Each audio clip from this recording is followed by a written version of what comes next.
Hello again. I'll try not to yell. I'm usually quite loud on my own and don't usually need a mic, so sometimes I yell into the mic. We'd love to thank everyone for coming out tonight. I've got my old lady glasses on, so I may be doing some of this tonight. It's so nice to see everyone. Thank you so much for coming out. And first of all, I would love to acknowledge all of the men that are here tonight. Can we get a round of applause, please, for the men and the allies who are here tonight, and anyone from the LGBTQ community as well. Thank you so much for joining us. Even though it's called She Leads and we're focusing on women in leadership, we really do appreciate anyone who supports us in the efforts that we do as forwarding women in leadership. Okay. My name is Little Thunder Woman of the Bear Clan. My English name is Karen Bird. I am the president of the Chamber this year and an investment advisor with RBC Wealth Management. On behalf of the Chamber, I would love to thank our lead sponsors. We have Dominion Securities first, but I'll leave that till the end. Cavana Studios, thank you for the Headshot Lounge. So ladies, if you haven't made your way back there yet, and men as well, please feel free to make your way to the back to see Anna from Cavana to get your headshot. You'll get a free digital copy for all of your social needs. We'd like to thank Business Development Bank of Canada. Nadia is here. Nadia, give us a wave. Thank you. And a special thank you to Bell Canada for their financial support of tonight's She Leads the Difference Makers. I know everybody's schedule is very busy, so we thank you so much for taking time to come out with us tonight in person. We had great attendance the last couple of years virtually, so it's so nice to see everybody in person. Sault Ste. Marie is home to many talented and knowledgeable women of vision. She Leads' purpose is to bring more recognition to the need for greater diversity in the world, and that women succeeding in the world is not just for the good of women, but for the entire world. Women succeeding in the world is good for everyone. We welcome you all in celebration and leadership of diversity. We have 4 amazing local women that are empowering and who lead within our community as entrepreneurs, team players, C-suite executives, social activists, young professionals, cultural champions, spouses, siblings, children, mothers, the list goes on and on. We thank them for agreeing to share their experience and stories with all of us here today. We had a prep meeting about a week ago, so there was myself and Rory and the 4 panelists, and we had a great discussion, just getting them ready and to put them at ease a little bit about having a good conversation.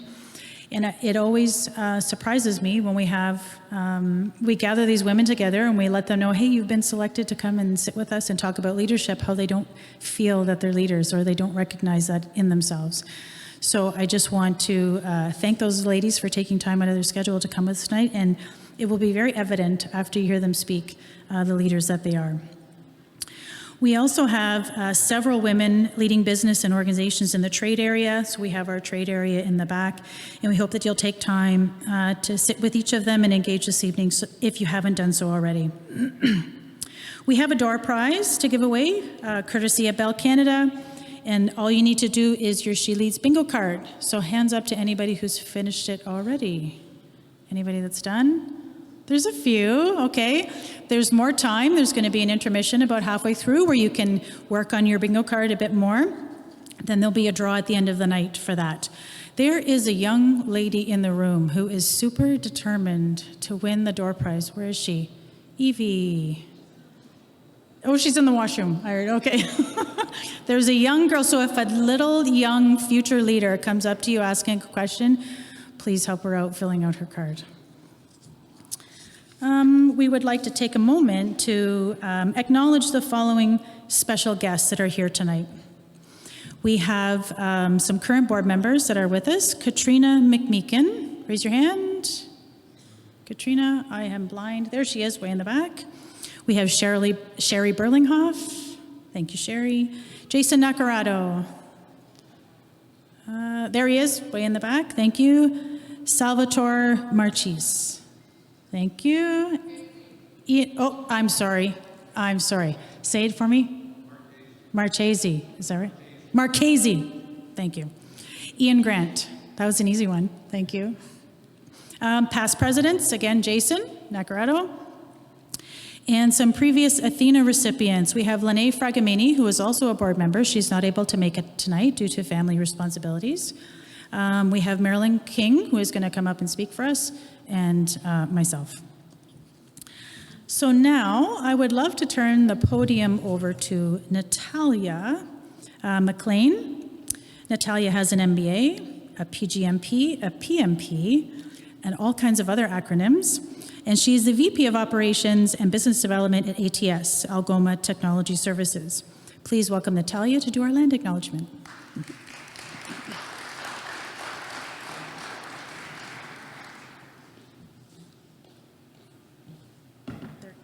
There is a step there, but we're all right.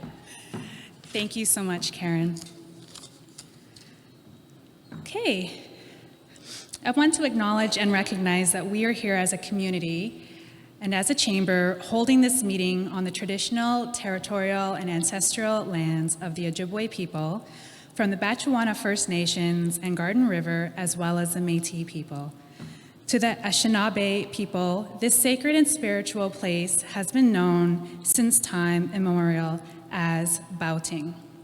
We wish to honor the original people on this part of Turtle Island as we recognize their homelands in the spirit of partnership and reconciliation. We also join our brothers and sisters in recognition of all the children lost through the residential school system. It is time for us to rethink the nation we want to become as we are confronted with hard truths about our history. As Canadians, we cannot turn a blind eye to the history of this country, and we must commit to ensuring that this is just not the way things should be, nor how people should be treated anymore. We honor the memory of the children and the many who did not come home, those who have lived as survivors and their families. Miigwech.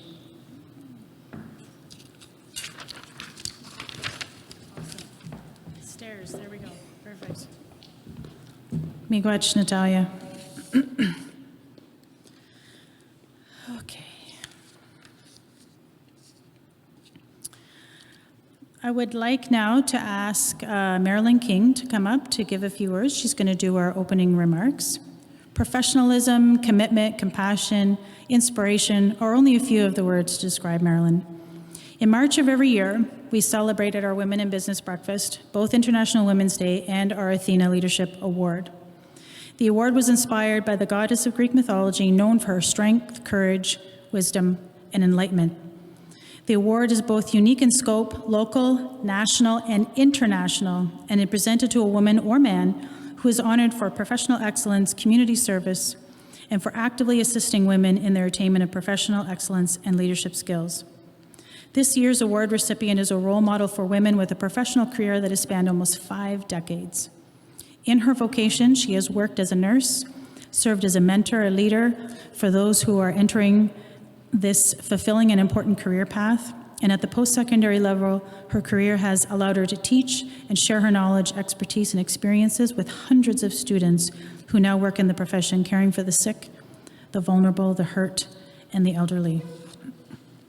She takes great pride in helping advance professional development and always goes above and beyond to make this process easier, answer questions, be supportive, and provide guidance for those women as they take on a new and exciting challenge. She has demonstrated herself to be a lifelong learner and encourages all others, including women, to be the same by constantly growing, learning, and striving for excellence. Please welcome Marilyn King to the stage.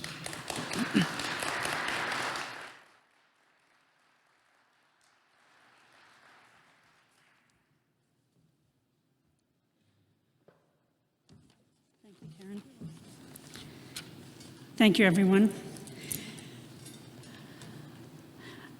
I was looking at different quotes because we tend to look at quotes when we have to speak somewhere, and I found one that actually was by a football coach.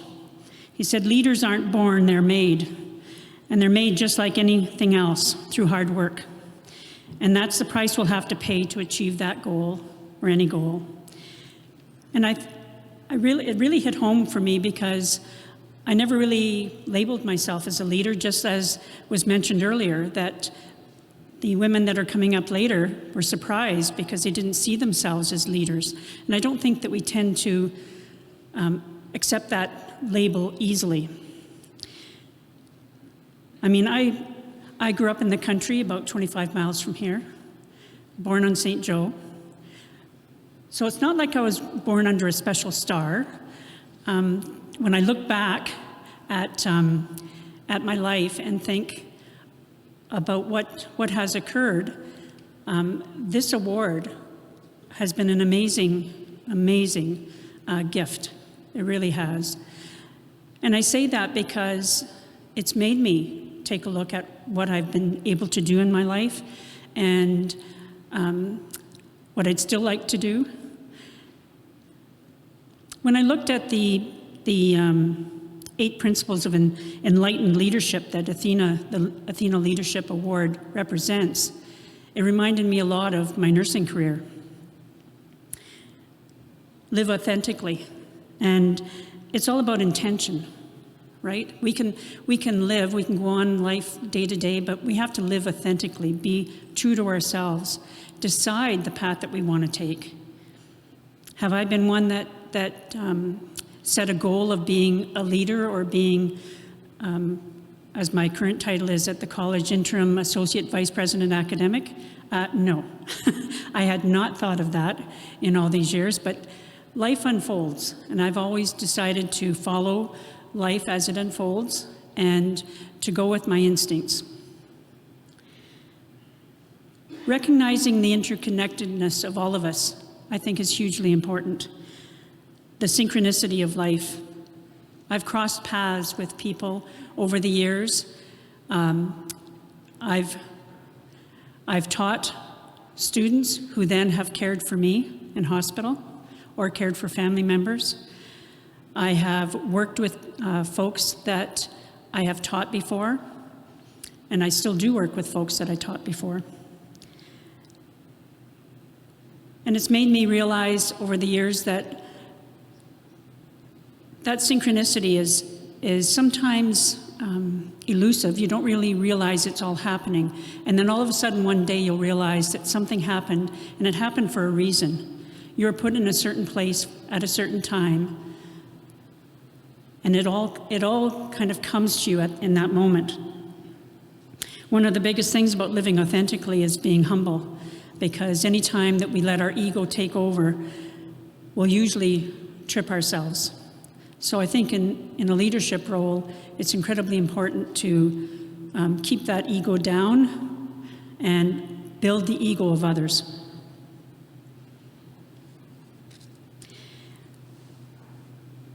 Learning constantly. Again, something else I learned in nursing, and that was you're never on top of everything all the time. There's constantly something new coming out. And whether it's in nursing, in education, in business, it doesn't matter. Science, you need to keep learning as you grow older. You need to keep yourself up to date on everything, knowledgeable. And in doing that, then change, which is constant in our lives, won't be as big a hurdle. You'll actually welcome it. Building relationships. Again, my nursing career helped me greatly with that. And it's not just about relationships. It's not just about networking and collecting business cards or meeting people. It's actually getting to know them and to care about them. There's a difference between being a leader and being a boss. And I know that when I first stepped into more of a boss role, I was extremely nervous. As a matter of fact, I didn't even put in my resume for a position until 10 minutes before the closing time on the last day.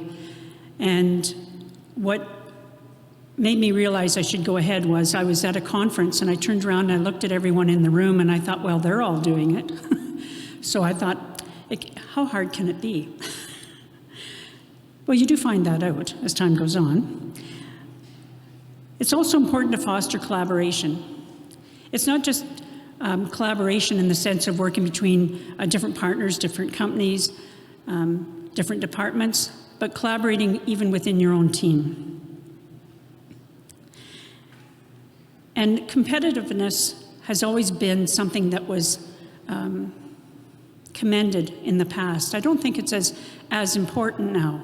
I think it's more important to build one another up and to work as a team to advance everyone versus one person.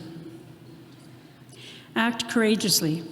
Again, I go back to my nursing roots, and acting courageously is something that nurses do all the time. Most of us do. Thank you.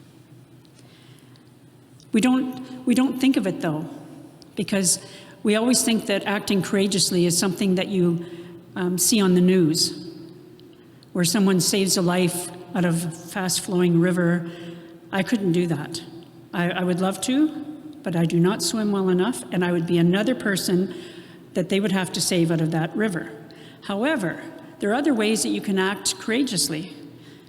Maybe for a person, acting courageously is actually speaking up at an event like this. Maybe it's stepping forward and saying to a physician, please take another look at my daughter or my father. There's something else going on here. It could be holding a child back from the street. We don't often think of those things because we do them naturally. But we should be thinking about that most of us, if not all of us, are doing things every day that are courageous. We just don't commend ourselves. Advocating fiercely, again, it's about intentions, not ego. We want to advocate for what's right. We want to advocate for those less fortunate or unable to advocate for themselves. But we want to be knowledgeable about what we're advocating for. It's not just about the soapbox and having a chance to speak. It's about what is going to be the goal out of it. And we always have to make sure that what we're advocating for is actually what was wanted, right?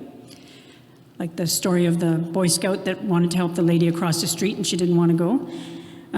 We have to make sure that what we're really pushing for is what the person wanted in the first place that we're trying to help. Giving back, a lot of times we think giving back is all about donations of money. It's not. Not that doesn't help, but it can be of time. It can be of kindness. And the donations of time and kindness can be seconds long. They could be a lifetime. Because I think that we think that certain things are tallied up in a certain way, but I think in a greater universe, there's something else that is tallying up those things. And so all the things that we do where no one sees us doing them, whether it's returning a $20 bill that you found to somebody who just dropped it, or showing someone the right way, all those things add up.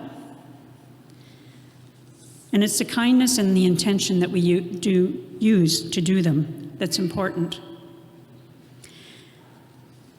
Celebrate, I would say, going back again to my nursing, was one thing that we weren't taught to do.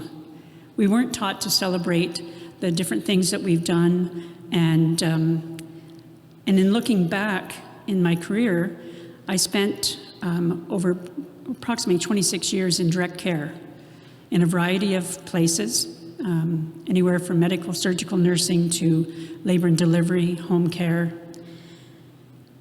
and teaching. But we don't tend to talk about all those amazing things that we do because we're taught not to. We're taught that we can't mention anything because of privacy and confidentiality, which is absolutely true. But when I look back at my career, I think how many wonderful people I have met that I've had the honor to care for, how many babies that I helped welcome into the world, even got to deliver a few. How many people was I honored to be with when they were leaving this world and moving on to another? How many students was I able to see graduate and go on to amazing careers? And so all those things, I'm not the only person in this world who's had amazing experiences. Many of you, if not all of you in this room, can think of things that you've done that nobody else has had a chance to do. And so we all, I think, have to commend ourselves. We need to celebrate those things that help build that leader in each of us. And when it comes to labeling yourself as a leader, it's not a position. That was one of the quotes that I had read. That it's not a position, it's an action. And it's true. You can be in an administrative position. You can be a registered nurse in home care. You can be a mechanic, an attendant on the flight on porter. It doesn't matter. I think that there are a lot of leadership qualities that we all have that we just need to strengthen and recognize in ourselves. In terms of winning the Athena Award this last year, again, it was tremendous. It was a wonderful culmination to a career that I'm still working on, still trying to improve on. But it's also really given me a lot in the sense of helping me understand and appreciate the experiences that I've had and the people that have helped me grow and become the person I am today. So thank you very much.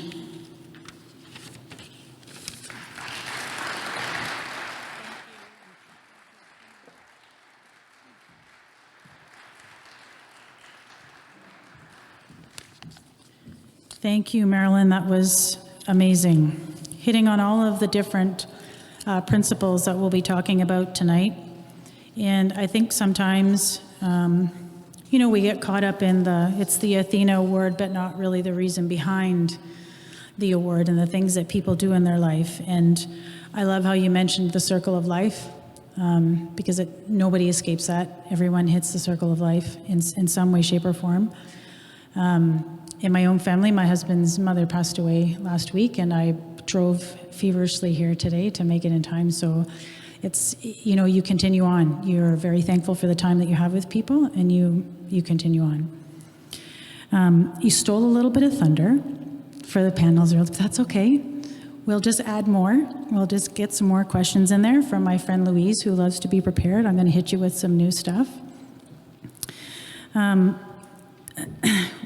We're going to have, we decided to go not with a keynote speaker this year, and we're doing a couple of videos that we're adding in here and there. And so there were some women from across the country that I've had business dealings with, personal dealings with, that I thought would be great to hear from in the different things that they do in their life. So they each recorded a short video, and they're from different industries, different sectors, different stages of their career, and they're just going to say a few words from their perspective on leadership. You would have seen their bio on your card, so we're not going to do an introduction of them. But each of these women I know personally and well, and they're just amazing, amazing women. So our first video is going to be from Shannon Peston. Well, hello, everyone, and I hope you're having an amazing time at the She Leads event. My name is Shannon Peston, and I'm joining you today by video from Treaty 7 to share some of my thoughts on my own journey as a fierce advocate and some of the lessons that I've learned along the way. One of the Athena principles to leadership is that it's not enough to be driven by a moral compass, because change requires action and a plan. And I couldn't agree with that more. But even before we can devise a plan, we need to start with learning and to absorb every bit of knowledge that we can about the problem that we're trying to solve. Thought leadership is about leadership, and it's about helping us translate what we know to a wider audience so that they can come along. So help people understand, why does the problem exist? How widespread is it? Who is being hurt by the problem? And what are the consequences of action or inaction? So help other people understand why they should care, and most importantly, how they can come along. Another important aspect, though, is to know where your own motivation comes from. A friend of mine once said to me, If you were not called, you wouldn't feel compelled, which makes me believe that we become fierce advocates because we simply cannot do otherwise. So know why you're trying to solve this problem. Why is it important to you? How is it shaped by your own lived experience? Where does this feeling come from? And is it something that you can stay committed to? One of the greatest questions we can ask ourselves is, am I personally devoted to what I believe? This is an exercise of endurance because, as we all know, change takes time.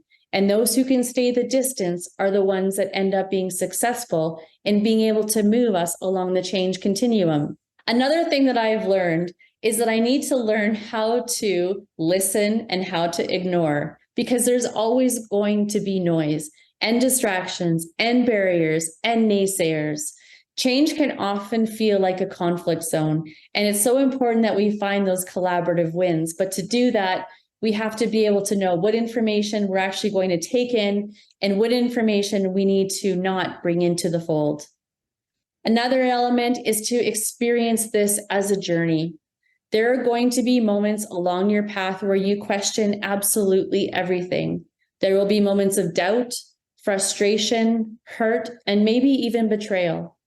But there will also be moments of elation, pride, growth, and accomplishment. Learn to celebrate the small wins. After all, change is about one meaningful step after another. And because it takes time, we can't have our expectations thinking that we'll see the results immediately. Some change takes longer than others, so experience the journey. And perhaps most importantly, the lesson that I've come to learn is to find your community. Yes, there are going to be times when you need to go at this alone. But even in those moments of being alone, keep looking for other people. Being an advocate means going against the grain, and that means it can be a lonely journey, but it doesn't have to be. Don't be scared to share your thoughts, your experiences, and even your work. When we put our cards too close to our chests and play with those cards close, we can't let others in. And so we prevent others from finding us and connecting with us. Community is truly everything. Creating a better world is not about who does it better or who can get there faster. Martha Goddard once said, if you want to go fast, go alone. But if you want to go far, go together. And I encourage us all to look at new ways that we can go further together. Here's to being fierce advocates and exceptional leaders. Keep rising. Thank you, Shannon. I know she heard me. Okay, I would like to ask Althea and Karen to the stage, please. Yes.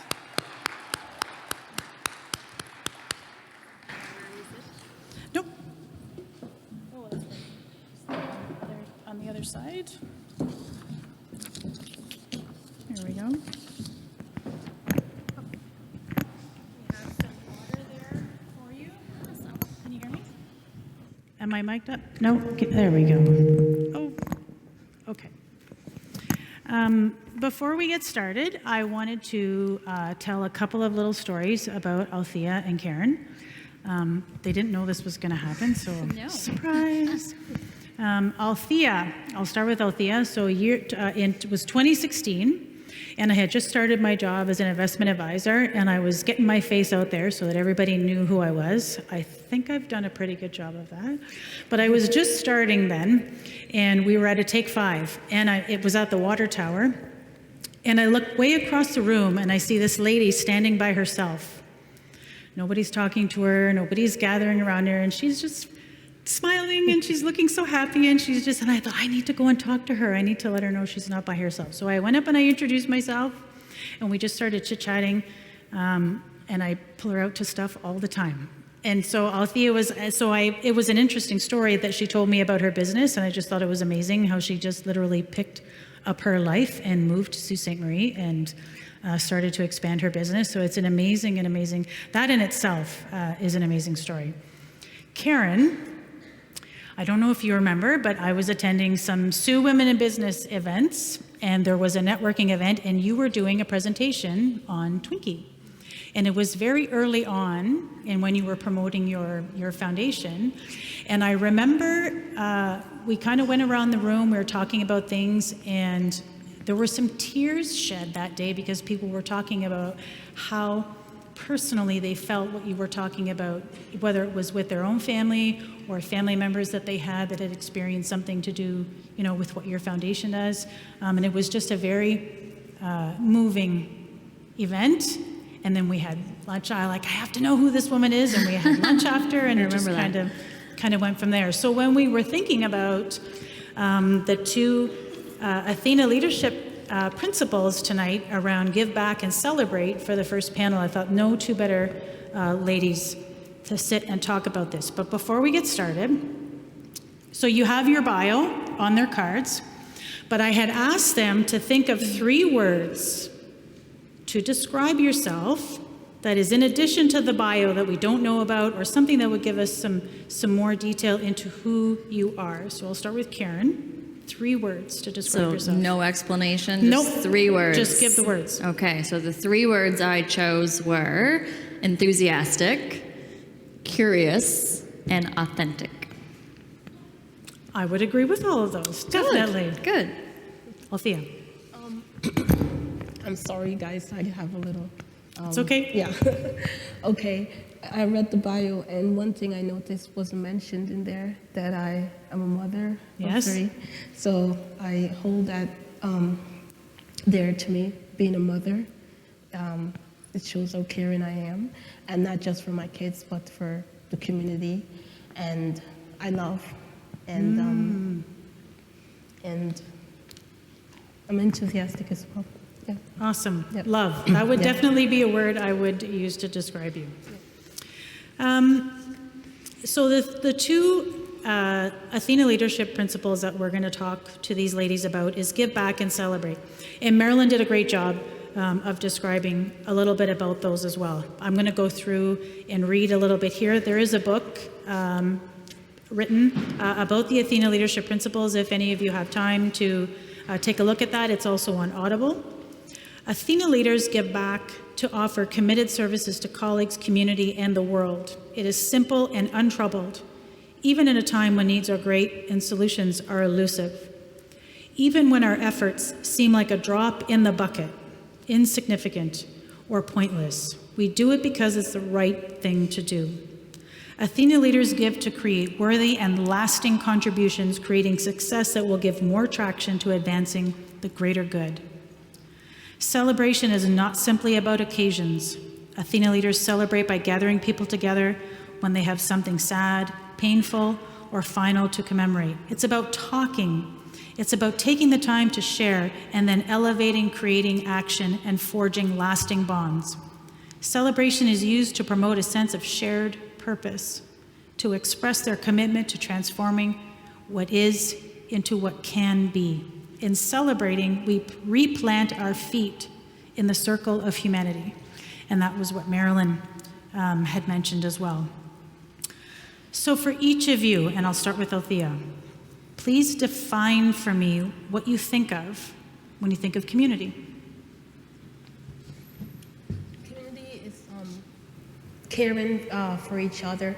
Like the lady that just came on, and Marilyn? yeah, Marilyn, and she mentioned just taking the time, a minute or 2, and ask someone how you're doing, just saying hello to someone, like for instance in my business, whenever I go, I make it my duty, especially for my senior clients, I make it my duty to spend 15 minutes with them. And if they mention that they're not well, like I will call them the next day to find out how they're doing, and make sure I let them know to give me a call should they need help with anything.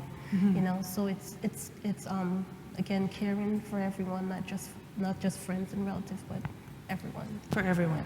Yep. Taking that detail, Yeah. listening to what people say and taking that detail to let them know you heard Yes, what they were 'cause saying. sometimes that's all we need. Sometimes they don't need like physical stuff from you, money or anything like that, but just to have someone there listening. Perfect. Karen, community. Community, I feel like it's just a pride and respect for your home. as well as a pride and respect for the people that you're surrounding yourself with. So everyone with a common goal and a love for their home. Yeah. And sometimes you don't realize who that community is going to be until you start getting You out really there and doing don't. that. Yeah. I've had a lot of communities. I've been all over this country, so I've had a lot of different communities. But the Sioux community is definitely my permanent fixture now. And so both of you are not originally from the Sioux. No. So give me your first impression of the Sioux and then your impression of the Sioux today. Now that don't it's know if you actually, want it's be totally honest, because those of us that are from the Sioux, we get it. We know you're from the Sioux. But your first impression when you came here and what your impression of the Sioux is now as community. Althea. Oh, sorry. Did you No, want? go ahead. Okay. Go ahead. Okay. First impression. I really don't want to say this. Okay. At first, I didn't find them being that welcoming, Yeah. and I don't know because I'm different. Yeah. But then I chose not to pay attention to that. Yep. And I opened up and let them see who really I am. And I find that has been working. Yep. You know, so sometimes you don't judge, I guess, because sometimes when things are different, people tend not to Yes. open up. So since I'm coming into their space, I've decided to show them who I am. And I find that work. Like what happened at the chamber, you saw me there standing, and I was, and you came over and started to talk, and now you go around and a lot of people know of me.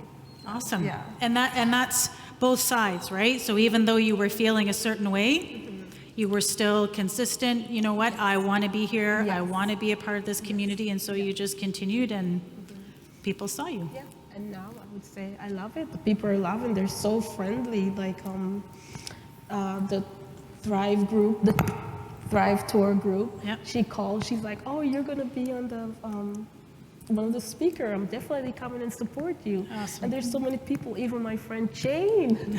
She's got too much bling going on and it's interfering with the mic. No worries. We're good? Okay, yeah, like I was mentioning, even Jane, you know, she's here. Also, she saw that I would be on this stage, and she decided to come out and support me, and a lot of others. So I appreciate that. It's an awesome city, and I love it. Yeah. Good. Thank you. Karen. So I've been here for 11 years now. I moved here in 2010, and I'm a permanent fixture in the Sioux. I'm not going anywhere. My girls are born. They're going to be raised here. I'm a Siouxite for life. It is an incredible place. The scenery, the surroundings, the north, the lakes has my heart. I'm an ocean girl from the East Coast, so that part I adore. I will tell a little brief story. When I first moved here, we had started a business in 2012. And I was doing some administration work, and I was doing a credit app for a business, and I was trying to apply for a credit app, no different than if anyone's in administrative or anyone's in accounting here, you just do a credit app so you can buy on account. So I was doing it with a particular business in town, and I had the credit app that they sent me, and the first question was business name, and then the second question was wife's name. And I remember my husband was with me at the time, and I just looked at him, and he could see the fire burning in my eyeballs. And I thought about it for a little bit, and I thought, where am I? What am I doing here? But then I thought about it for a little bit and realized that there was a very tactful, professional way to handle it, and I did. And sent this business a letter and said, you know what, I understand that sometimes maybe there's forms that you maybe do not review on a regular basis. This might be one that you maybe need to review and remove certain parts. And you know what, that business owner, I have to give him credit. He marched over a brand new credit app to our business, apologized profusely, and fixed the problem. So that was my first introduction to Sault Ste. Marie, so that's where any animosity might have came from. And already using one of the second principles of acting courageously. Yeah, Speaking up, I wanted to act differently. I needed to sleep on it, but yeah. Anyway, that it was was an your interesting experience. But yes, very, very much a Sioux-ite for life at this point. An East Coast Sioux-ite. Awesome. Yeah, yeah. So the next question, needs are great. And so that, leads us into why choosing you two ladies to be here about giving back. And so what are the needs that you see out there? What do you work relentlessly at to give? Althea. For me, it's my staff. Like, I give them the opportunity to work at their available time, and they can still be a mom, put their kids on the bus, come to work, and still get back home in time to get them off the bus, prepare dinner. And I've had my employees, they would text me and say, we're so grateful for the opportunity to do this, And because they're able to do that also, they represent me well, the company well, in the community. Like my clients, they do praise my staff because they do amazing work. And the same thing I mentioned, that I care for my clients, and the same thing I would tell my... I'm sorry, guys. I'm a little nervous. It's okay. Okay. Yeah, so the same thing what I do, I tell my staff, when you go to someone's home, you're not just going there to clean. You're part of the home for that period of time you're there. So if you notice something, it's not of the norm, investigate it or ask questions or stuff. Take a few minutes and have a conversation with them and stuff like that, and give me feedback as well. Because most of the seniors, especially seniors, I know, I have a heart for seniors, because most of them are here alone. And I have where their children would be in different province or different country, and they would hire us, and in that way I would give them a feedback once a month of what I've observed, and that's something I've been doing, and I encourage my employees to do that also. So as a business owner, when you're rearranging your work to allow your employees to accommodate their family and life, how does that affect you as a business owner in running your business? It doesn't, because I plan for it, and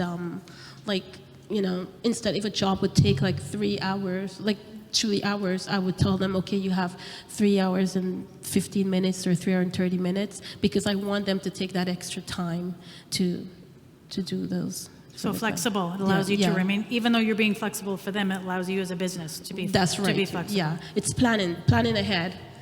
Yeah. Karen, a need that you relentlessly work at. Yeah, so you know a little bit of my story. We, in 2014, we, had twin girls, required me to be in Toronto for 5 months. So I was in Toronto inpatient with my 2 newborn girls from April to September. And while we were there, we definitely recognized that there was a gap in the system. There was a need for financial assistance to help families who were in similar situations to what we were in at that time. You could have a child that gets diagnosed with cancer, or, it doesn't have to be a disease. It could be sudden surgery. Your child could be in an accident and need to be down there. And you know what? A $500 travel grant's not going to cut it. And I don't want to knock anything that the ministry provides. And I know there are certain, companies out there and certain people that provide certain amount of funds, but it's really not enough at the end of the day. And because of our experience and our 5 months away with our own girls who were in the hospital, we did recognize that need was there. So we decided to do something on our own, develop the Twinkie Foundation, to be able to help families who were going to be in situations like ours, that had sick children, that needed to travel, basically outside of Sault Ste. Marie for any reason, and help them so that we could lessen some of the burden of the financial side, and they could, solely concentrate on their sick child and just their own mental health and well-being. And so to put you on the spot a little bit, Go for it. how many families have you helped since you started your foundation opening? So single families, we've helped a lot of families that have had multiple appointments, probably 100 plus, I would say, since we've started. Yeah. And how many years have you been doing this? It will be 6 years in next year, which is crazy. Yeah. And it's never a one and done, right? When you're dealing with sick children, it's not a No. one time. You usually have to follow up. There's to make sure, the aftercare. There's always more than just the one time. There are families that literally I still see that were one of the first families from like 2017, 2018. There's children that need that long of care and follow-up and requirements. So I've become really close with some of these families because of that reason, which is really nice. So tell me about some of the challenges along the way that you've faced in trying to get this up and running, and how you've found those solutions. Yeah, so I'm an accountant by trade, so you would think the typical challenge to starting a foundation would be the administrative side, the incorporating your business, the registering to be, a registered charity, the daily work, and that stuff was natural for me just from the trade that I'm doing. The biggest challenge that we have is exposure.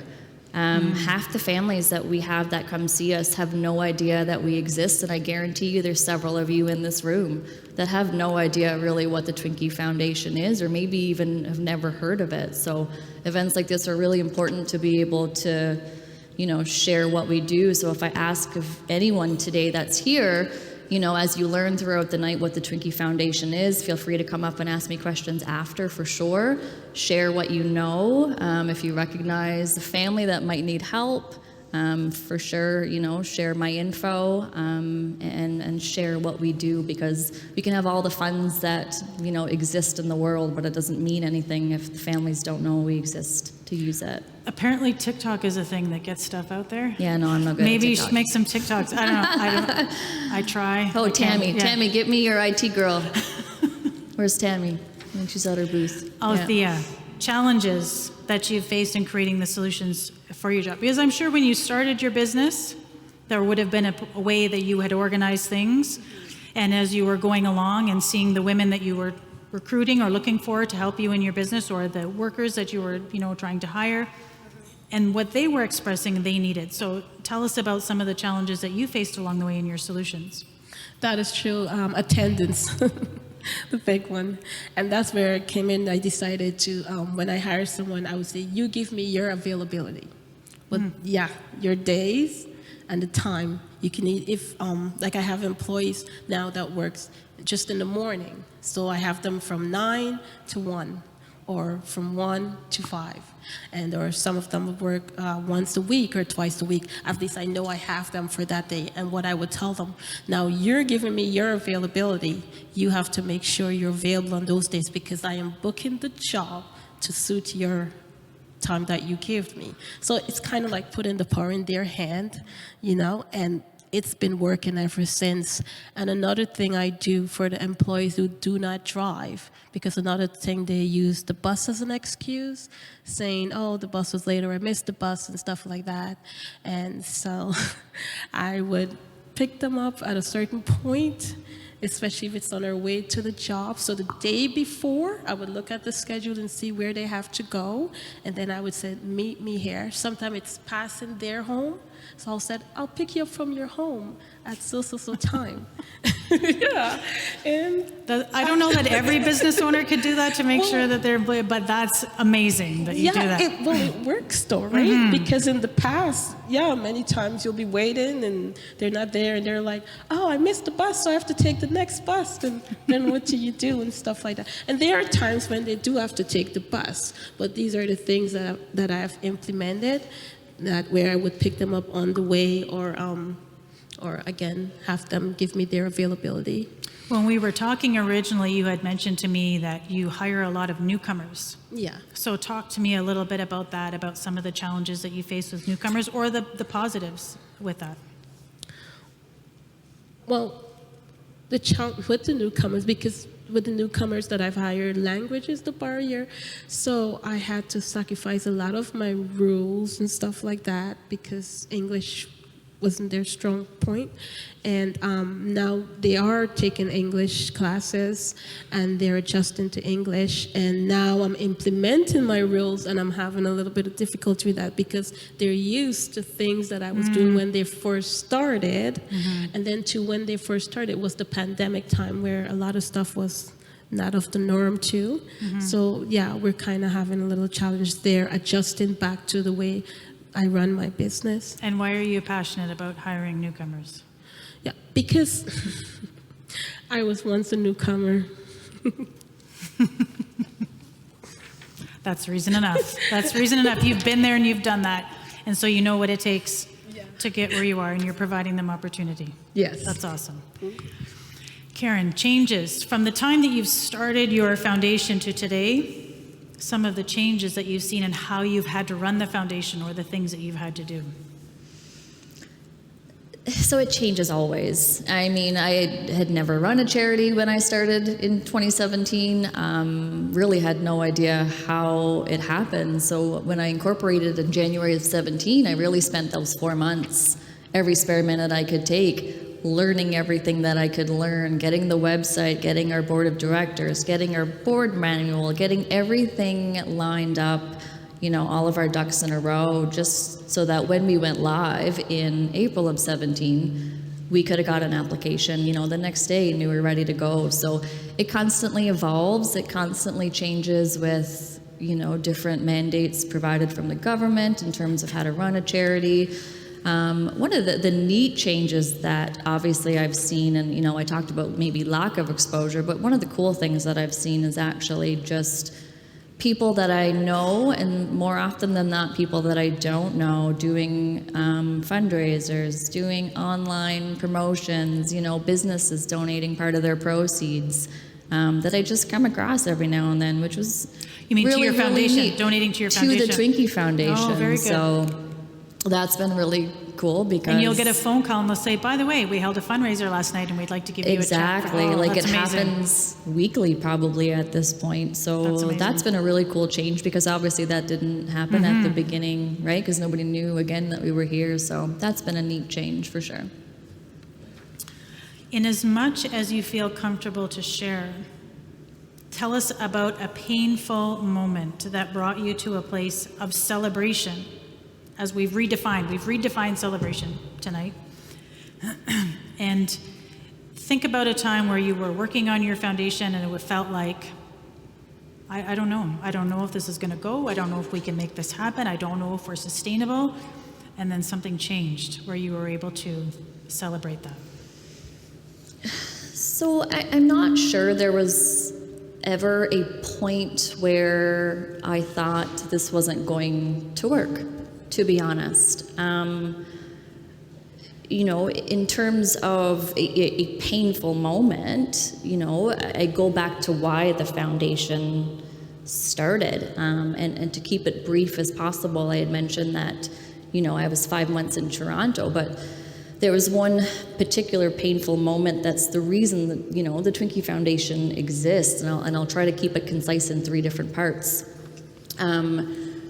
We had a set of rare twins that required me to be in Toronto for 5 months. You know, there was a 50-50 shot of both girls getting to 24 weeks. Okay, so that was problem 1. So I'm inpatient in Toronto.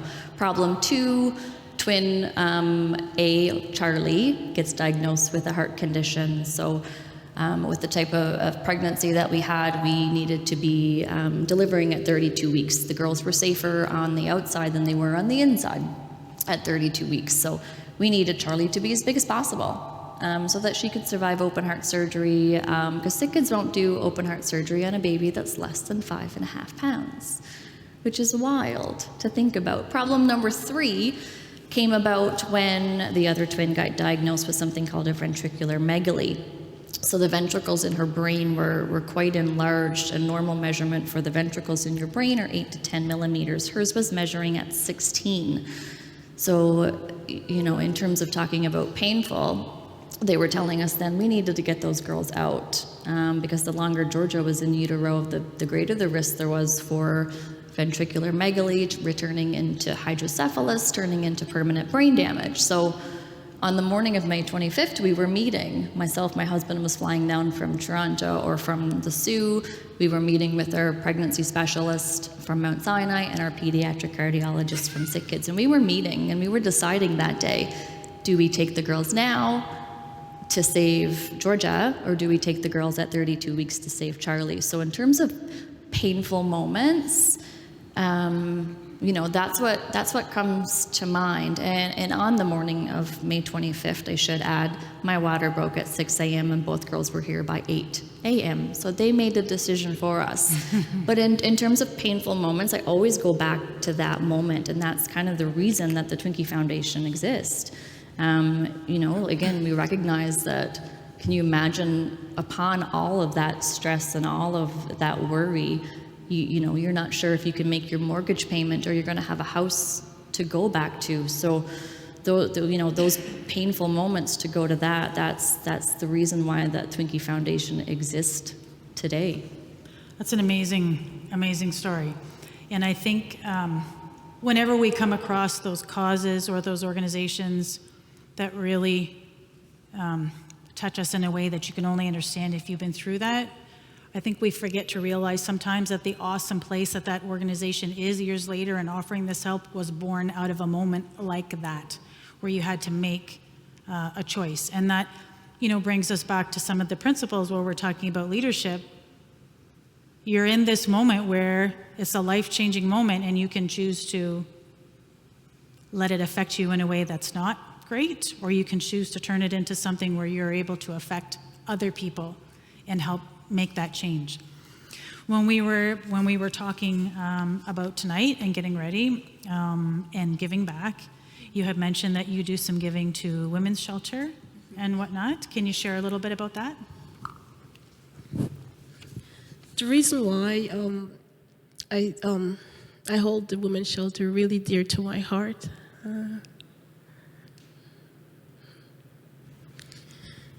I was married very young, at the age of 20, so I had my son. And then my son was 6 months old, and my husband decided he doesn't want me and the baby anymore. So I was at a women's shelter at the age of 21 with a 6 months old. I didn't stay there long because I had a job, and I didn't stay there that long because one of the ladies there, she mentioned, she's like, this is not a place for you. You need to go somewhere else if you have a relative or so. And that's when I decided to move back with my mom. Like, I did have my mom all the time, but I was so embarrassed to go back home. I chose to go to a women's shelter.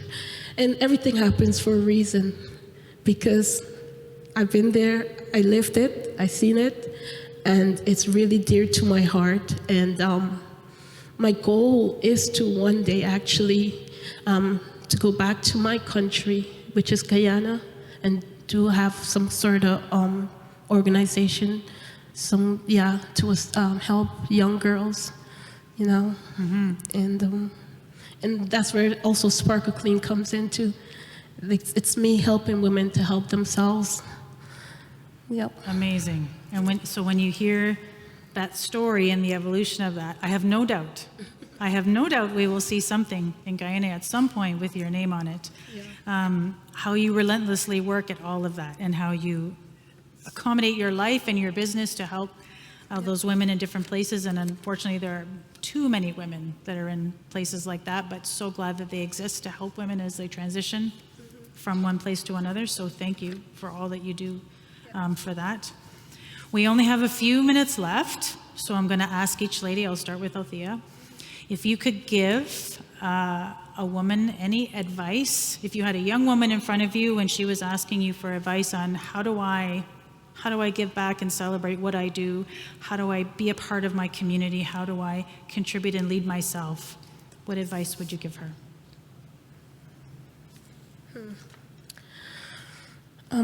First is to be yourself, Can you repeat the question again? What advice would you give a young woman if she was asking you about leadership, how to lead herself, how she can contribute, how she can give back? Being authentic is definitely a very good one. That's what I was gonna say.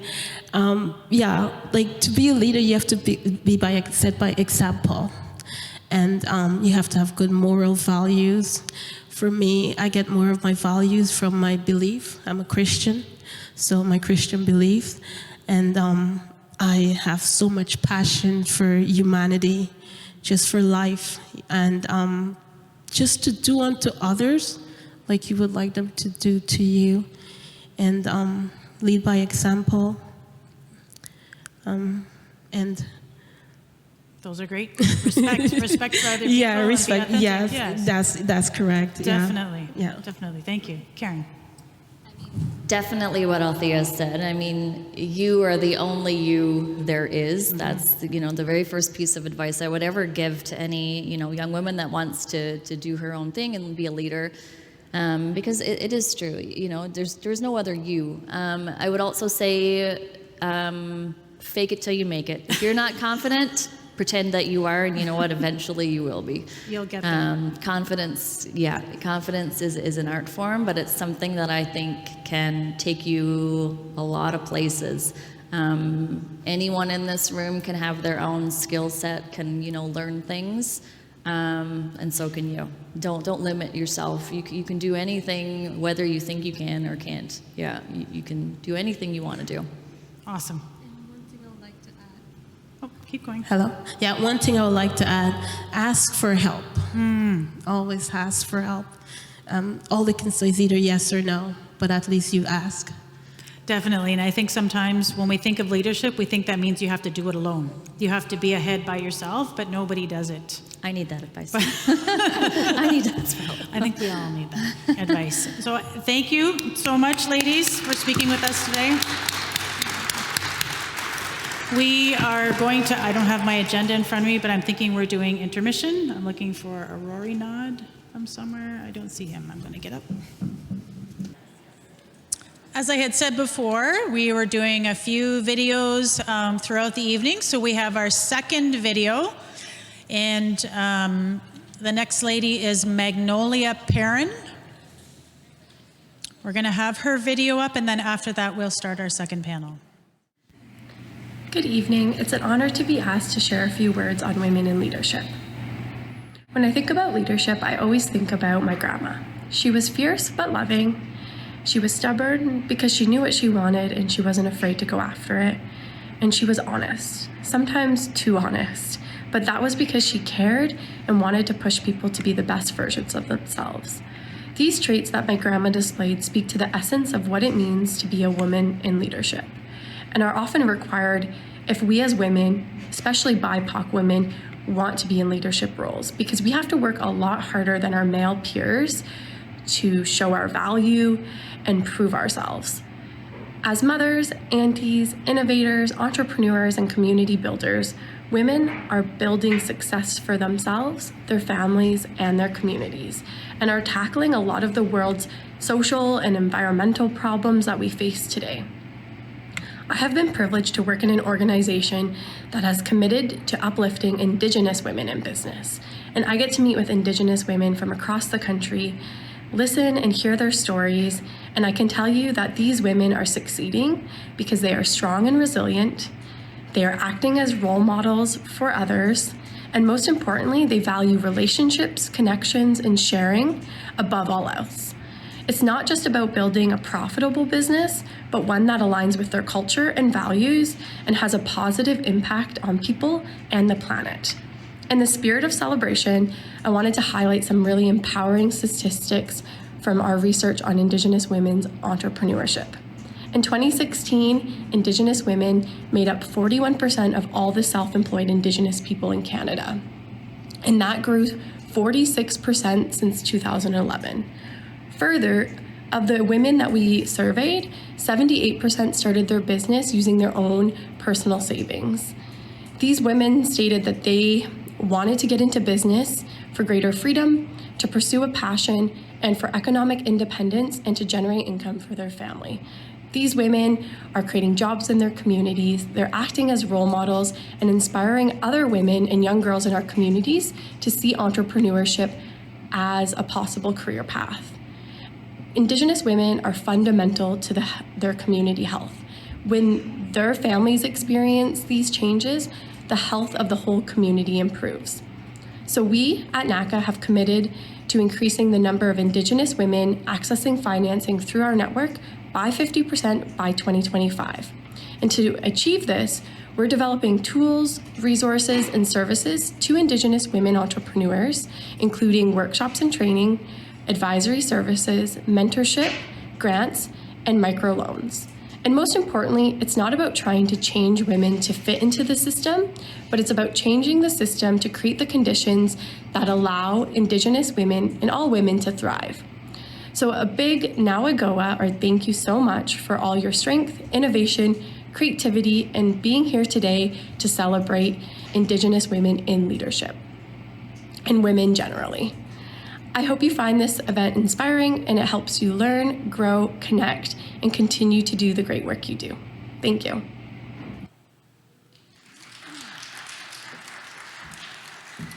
Thank you, Magnolia. And I think, the things that she said about how when women create businesses that thrive, that applies to any community, not just Indigenous. It's great that it's in Indigenous, but I think that applies to any community where women start businesses. So I'm going to ask our next two panelists to come up to the stage. We have Allie and Louise. You have their bios as well, so I'm not going to go into that. Freshwater, thank you, Rory. Anywhere you like, ladies.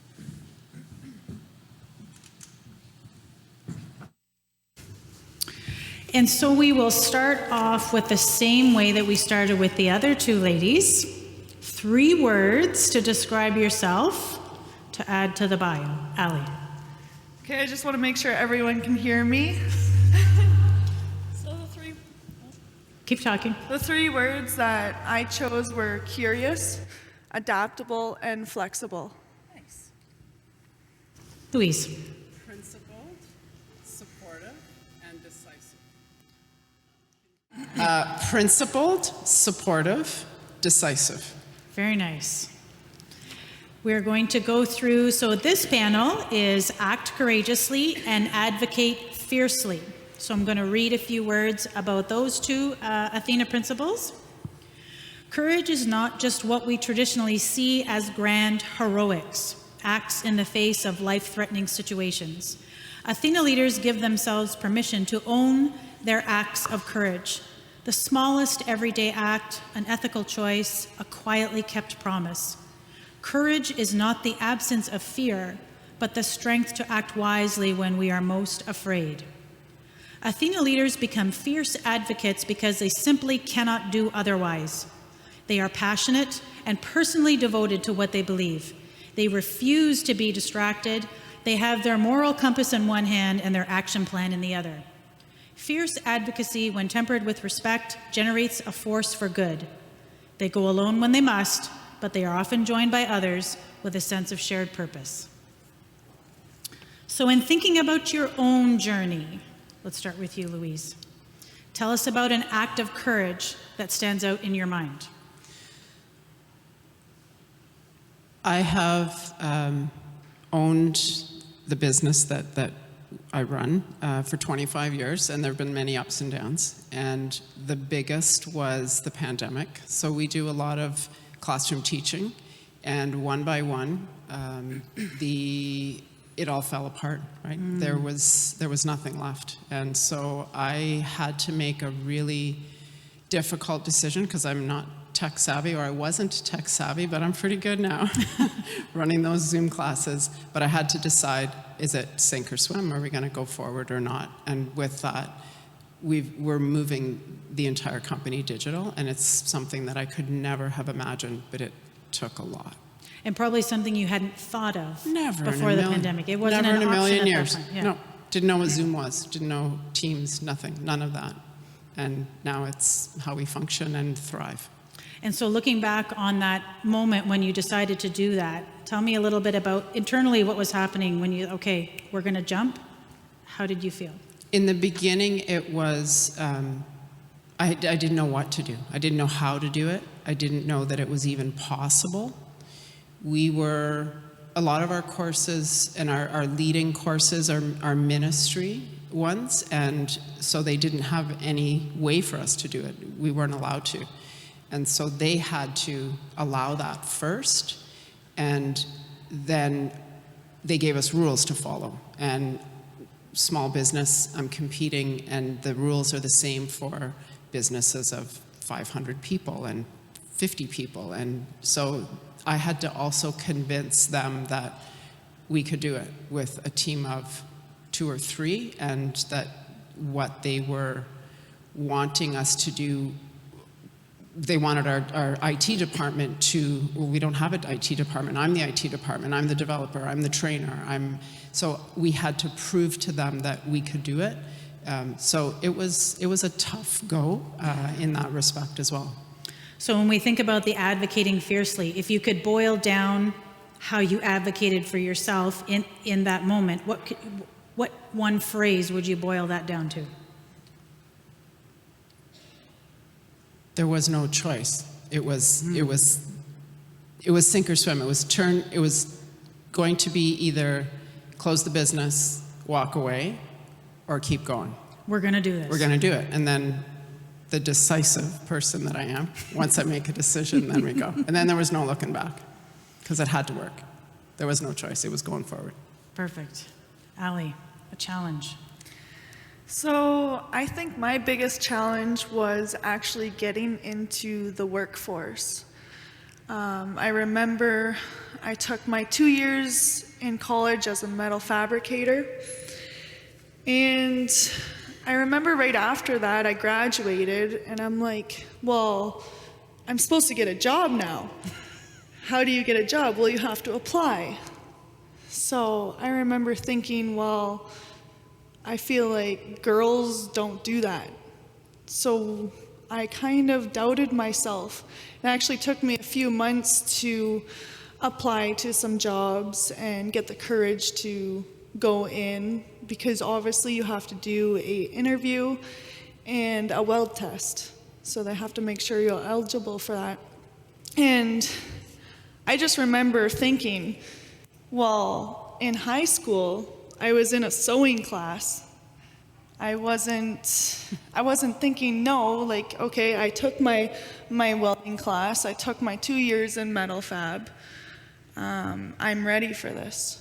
And it took me, that was the biggest courage to try and get into the field.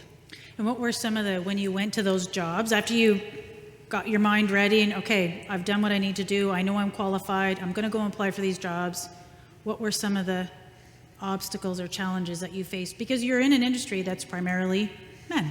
Mm-hmm. So what challenges did you face there? My biggest challenges were from my mind and my heart. So they were constantly fighting, doubting myself, thinking I couldn't do it. But once you realize, hey, I'm no different than anyone else. I'm in this to do one thing, and I'm good at it. And it just kind of started flowing from there. And when you got that first job, was it in town? Was it out of town? Where was that? It was in town. It was a mobile welding company. I'm actually working for them again now. So mobile welding, so you take a truck and you go from different job. So it changes every day, usually maybe every hour. And they just kind of threw me in there and said, hey, weld some rusty steel. So were you by yourself, or yes, was there someone with you? No, I was by myself, which was even more kind of freaky, because it's like, well, I just came out of school, I don't really know what I'm doing, so I'll figure it out. Fake it till you make it. Yeah, like exactly. we heard on the first panel. Yeah.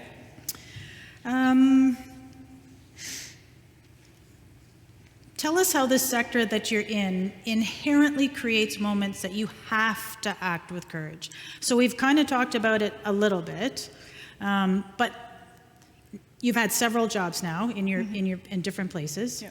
There must be some commonalities in those where there's times where again and again you have to continuously say the same thing or advocate the same way. Tell us about that. So basically the same thing that I have to tell myself is, like I said, I'm no different than anyone else. I can do this job no matter what. For example, I remember starting a brand new job. I was going into the steel plant for a 16-hour shift. And to get into there, you had to sign in. So I remember I'm carrying all my tools. My hands were completely full, and I was just dripping with sweat because I was so nervous. And I remember I'm standing in the lineup, and I look around, and it's all guys. But not one of them was carrying a tool bag. So I was like, well, that's kind of weird. So here I am lugging my tools all around. And, you finally go in and figure out where you're going in the plant. And you get into the job and go figure everyone else has to use my tools because I brought in all the tools. So I'm doing the exact same job, but I felt like I was more prepared. Aren't we always? Yeah. Precise, right? It's just who we are as women, right? Louise, in your sector, challenges that continue to come up. Every job that we go into is different.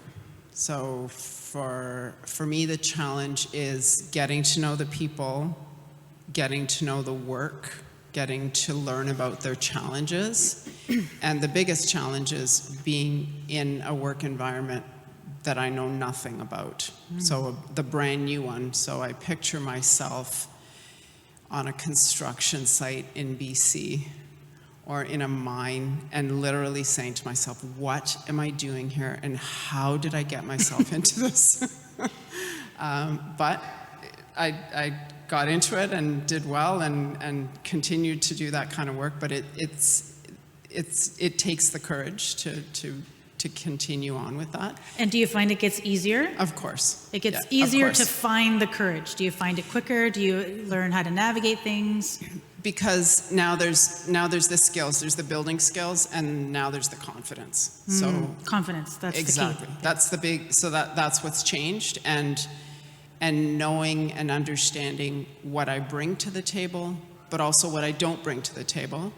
And I also work in a man's world, usually, not always, because we do, certainly with nurses and healthcare, but the industrial setting, the construction, the mining, it's mostly men, and oftentimes I'm the only woman in the room, and it doesn't faze me. I do my thing, but it can be a challenge at times. Yeah. So that leads me into the next question around a fear.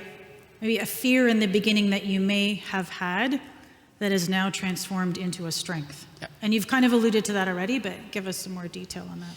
So now, like I said, I know what I bring to the table, and there's the confidence, and it's finding the allies, finding the people to work with, and because I'm an independent, right? People that want to work with me, so I don't fight the challenges of not, not being with people that accept. So I'm certainly in an environment where people want to work with me, and I know, like I say, I know what I know, and then I know where to fill those gaps in. So the other thing is working with people that have strengths that I don't. Right. And so that gives more confidence. The balance, also. creating the balance. That's right. Yeah. Yeah. Ali, fear that's turned into strength. A fear that turned into strength would have to be math for me. Very basic. So going into the trade, obviously becoming a metal fabricator, you have to be good at math.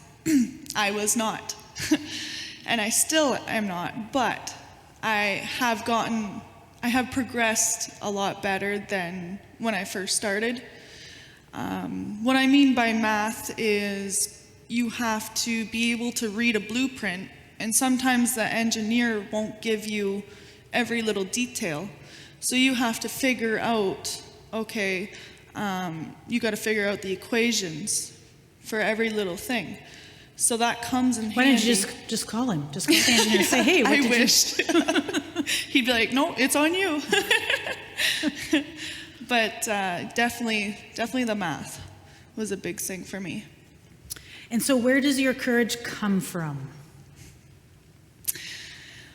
I'd say your mom. Yeah. I know her mom well. I would say, I was trying to leave that for another question, but my mom and my grandma, They've been my biggest influencers in growing up, and they've taught me when it's time to stand up and when it's time to just relax. Nice. Knowing the difference. Yes. That's a very big lesson to learn. Following your intuition, Yes. knowing when this is the moment that I need to roar, and this is the moment that I just wait. Exactly. Louise. Where does my courage come from? Yes. I had to really think about this one. It certainly comes from my upbringing, from my ancestors. My family came to Canada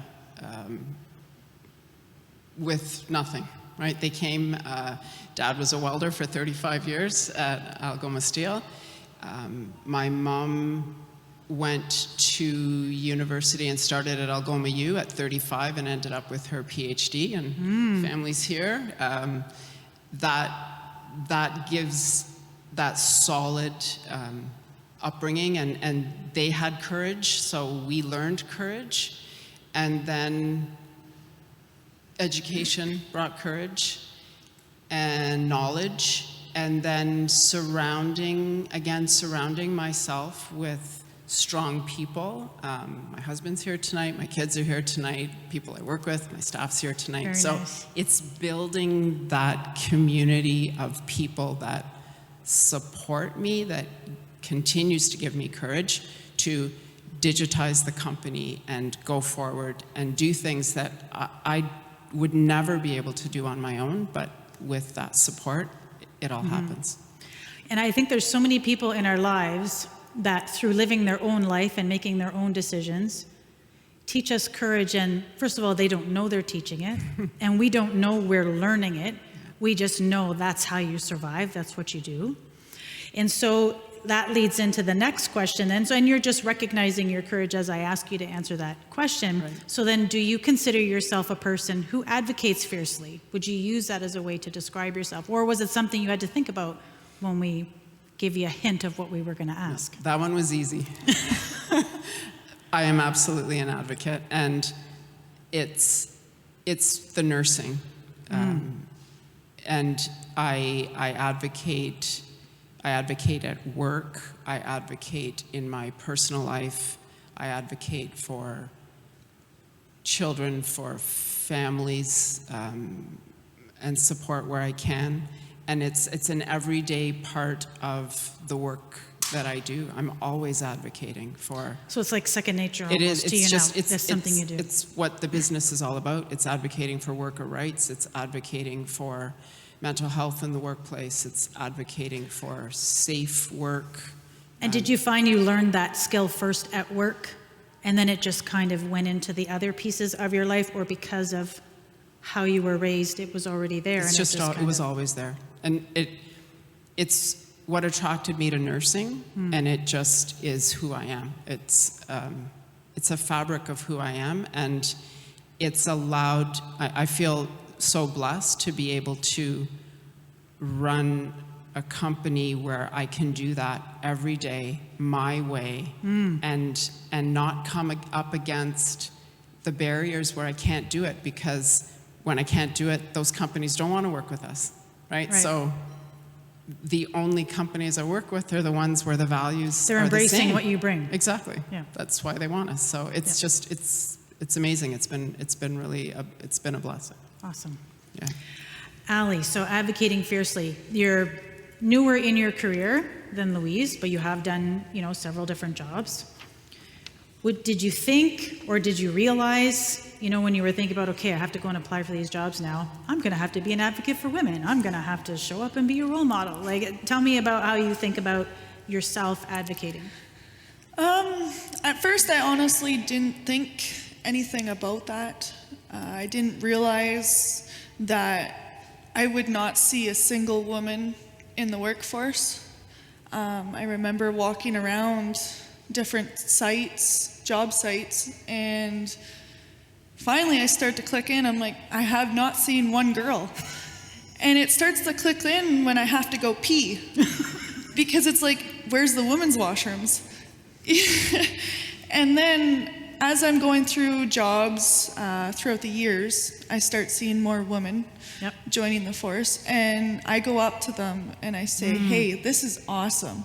Like, you have no idea how... Because you see the look of fear on their face and you realize they need to like, talk to someone. I've been there. Yes, it's definitely awesome. It's good to talk to someone else who feels the same way and to realize that we're not alone. Were there many girls in school with you taking it at the same time? So in the first year, I believe there was, plus me, there was 4. And in the last year, there was just me and one other girl. So the others dropped out? They only took, it's either you could stay for the 1 year, which is just welding, and then the second year is more of the fitting. And the other girls stayed just for the welding. And I'm not sure if they pursued it or not. I was just going to ask you that. Have you seen them out in the workforce at all locally? No. And the last girl that was with me, she didn't pursue it either, but she did get hired into Algoma Steel Plant, but not welding. So they kind of disappear. Yes. Tell us about a time when you advocated fiercely for yourself or someone else. So this has a lot to do with safety. Louise's Yes. expertise.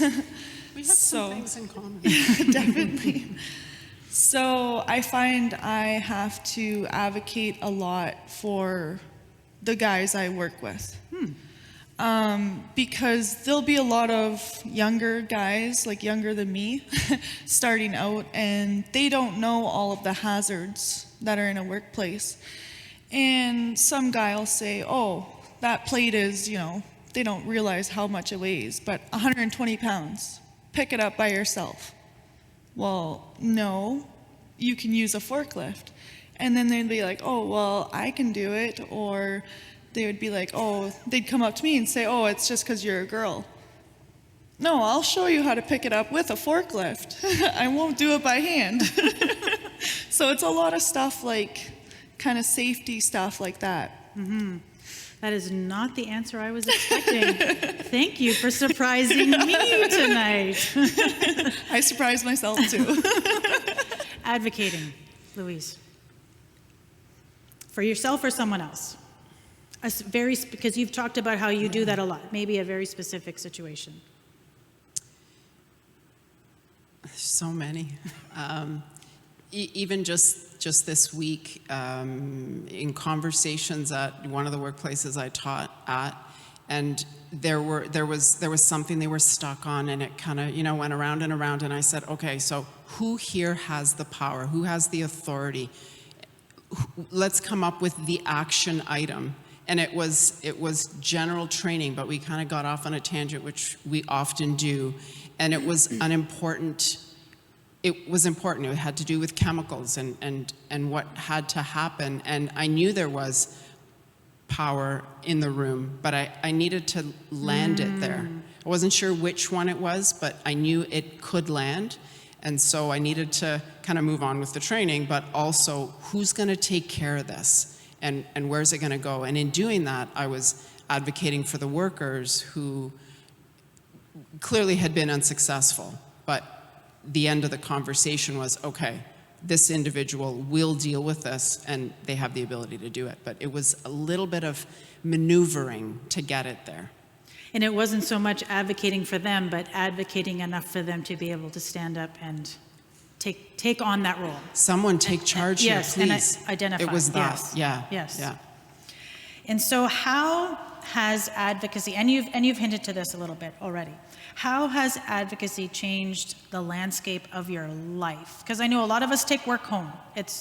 You're always talking shop, no matter where you are.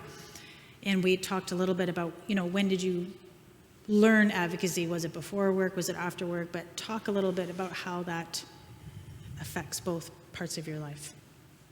Again, it's a big part of what we do. We're always advocating for worker health and safety. We're advocating for mental health in the workplace.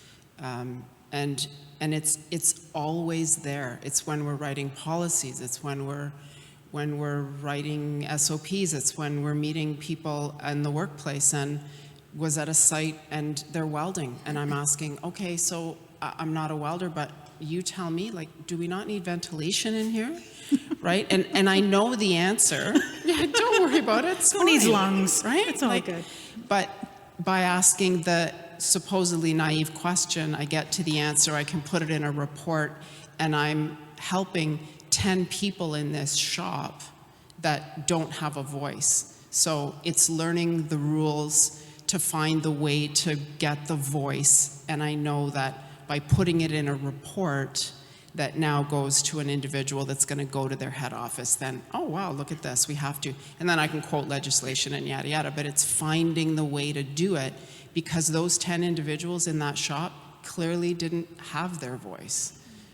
And so what about a personal passion that you have where you find advocacy is seeping in? Is there a particular place that you volunteer or a cause that's close to your heart or something where you find yourself using those advocacy skills in a place that you didn't think you would? Gotcha. You did. You said you would. It's the neighbor or the friend or the someone that I ran into that knows I have the advocacy skills or the life experience, and I check in, right? So I see that they're struggling, or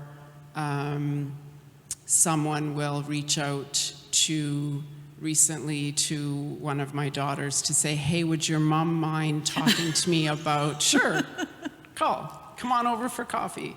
And I advocate that way, and those are the personal stories, the kids struggling at school, because again, it's knowing the rules and knowing how to make it happen, and the opportunities just kind of show up, and they don't just show up. I see them happen, and I offer and back off, right? And sometimes it's just the offer, but often it's a text back to say, hey, I'm going to take you up on that. Awesome. Yeah. Ali, how has advocating changed the landscape of your life? To give a little bit of context to where Ali's learned advocacy, she comes from a very long line of people who fight for others. She has legal people in her family, and her mom is also a very big advocate. I think your family lives advocacy. Yes. So I know it's something you knew about before you were even born. But in thinking about your own journey and your own life and the career path that you chose, think about advocacy and how that goes from work to personal.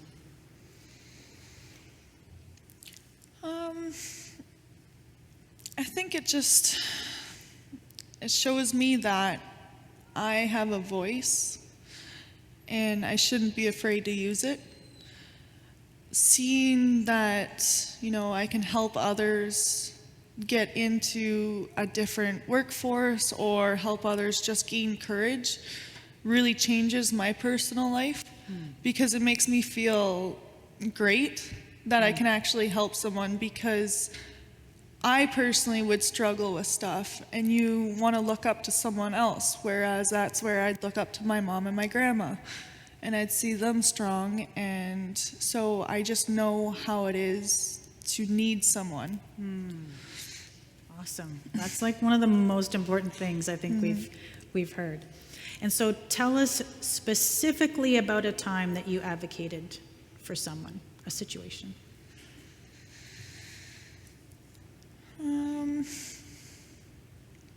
Specifically, it's kind of like every day. This week. This week? Well, I've been working by myself this week, so Yay I me. haven't really. Maybe that lady you said that you saw, there was another girl that you saw on one of the work sites and you went up to her. Yeah, like talking to other girls on the work sites, I'm able to, understand how they're feeling and tell them, hey, like I've been there in your spot before. and I can give them suggestions on how to do stuff. How do they react when you walk up to them?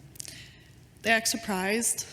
I think maybe we both act surprised, but they're very happy to have someone to talk to, I find, which is crazy to think about because it should be equal.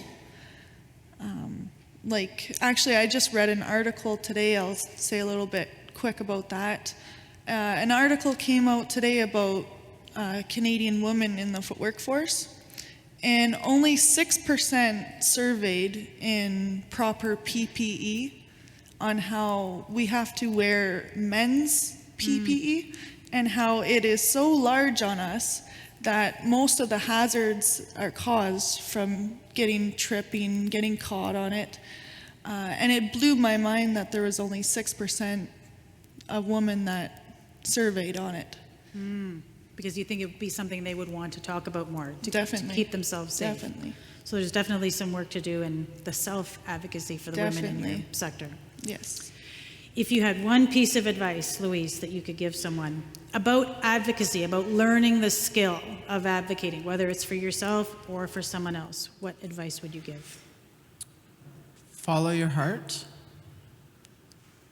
Do what drives you. Be true to yourself. And surround yourself with positive people and strong people. I think we heard that on the other panel as well. It's a common theme. It's something we're all realizing, right? Allie, advice. Definitely the same. Follow your heart. Do not follow your mind, because your mind will play tricks on you. And that's what causes you to doubt yourself. Awesome. Thank you so much, ladies, for joining us. That was great. Thank you. I have a gift for you.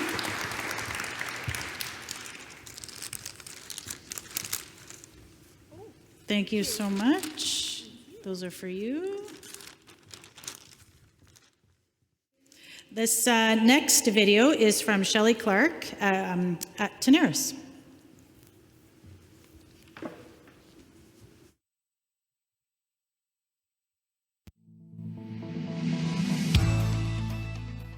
In our steel industry in particular, opportunities exist for women in the office, in these traditionally professional roles, but also within our mills. And this is where the philosophy of diversity and inclusion that we have here at Tenaris and how we embrace that is really resulting in more and more women joining our organization and staying with us because they feel safe and secure and included. My journey started when I was young and understood that I wanted to maximize my earning potential, and that meant pursuing jobs that were in typically male-dominated industries. This was very difficult at the time because there were no female role models to demonstrate to me that there was a possibility of succeeding. In order to succeed, I knew I had to believe in myself more than anybody. I had to have courage and I had to be strong. I had to be confident in myself and what I was capable of because I had no proof that I could do anything. I just knew I would try. But leaders who were inclusive ensured that I continued to progress and had an opportunity. And over time, I started to recognize this, and I wanted to work for people who had the same alignment. I wanted to work for people who felt the same way and wanted to bring me along and have me at the table. Any organization can bring together people of different races, genders, creeds, age. That doesn't make an organization diverse. It's how we include them in the conversation, in the work we do, and the decisions we make, and the way the culture is developed. That's what makes a successful organization, and that's an organization that I'm proud to work for. When you walk through our facility or through our office and see the number of people from all over the world and how they're interacting and collaborating on ideas, and meet the women that work in our facilities, they're excited to be working for Tenaris. They're excited for the opportunity. They see that there's a different world ahead for them. The excitement they have about having an opportunity in an organization and in our industry, it's inspiring. Being inclusive and being a leader doesn't mean you have to have a title. This can come informally, and all of us can do this at any point in our career. Listen mindfully to people. You respect those individuals. You ensure that everybody in the conversation has a voice and is able to contribute their thoughts and ideas. For young women considering careers in still what would be male-dominated industries, my best piece of advice would be courageous, be really bold, insert yourself in conversations, try to understand what is happening around you, be curious. Don't be afraid to ask for help or clarify what you don't understand. Help others do the same. And most importantly, participate in everything you can.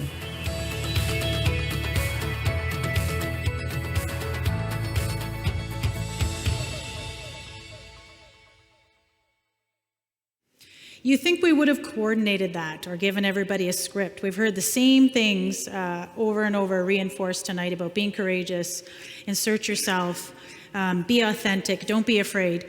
So it's nice to see that those women, even though their journeys are very different, they're in different sectors, they're doing different things, they're all having the same experience and the same learning from their lives. We are going to do our draw in a few moments, but first I would like to once again thank all of our many partners for tonight's event. On behalf of the Chamber, I would like to thank again our top sponsors, Bell Canada, Kavana Studios, and RBC. I would also like to say thank you to our dessert sponsor, BDC, Nadia, from Business Development Bank of Canada. We'd also like to thank the Machine Shop and their team for all their support tonight and helping pull off tonight's event. And also thank you to Anna from Kavana. If you haven't had your headshot done, please, she'll be here for a bit. Feel free to go back and do that. And now we will draw for our door prize. I need somebody to come up. Yes? Oh, we're still waiting for, that's okay. Come up, put your cards in. Any last minute cards going in? There's one way in the back. I love to do the surprise thing. Oh, wait, we got one more card coming. And then there was a little girl that put her card in earlier, and she said, I put my card in too early. It's at the bottom. I'm not going to win. I said, we'll shake it up. Don't worry. So we're shaking up the box. Pardon? It's not me. Sorry. You might have to take your watch off. We didn't think this through. There we go. Nope. Luckily I have small. Yeah, there we go. See, I picked you for a reason. All right. Hopefully I got the right one. If I can get my hand out. Let's put this down. Oh. Oh. Do. Yep, there we go. Okay. Can you read the name? Is it on the back? There we go. Frank Patchy? Or sorry, Sherry Tuck? Is that something? Sherry Tuck, yes. Wait, before you go. We have a Fitbit. Congratulations. I'll get you to draw one more, but I'll read the name for you. Sure.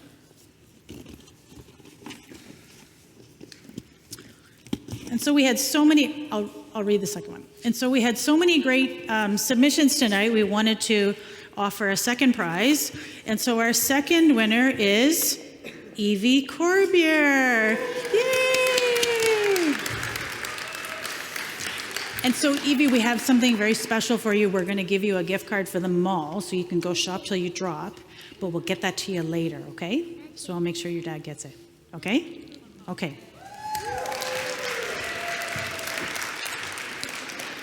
Thank you so much, everyone. Thank you for coming out. Thank you for staying until the end. Again, feel free to have some more desserts and mingle. And thank you again so much for coming.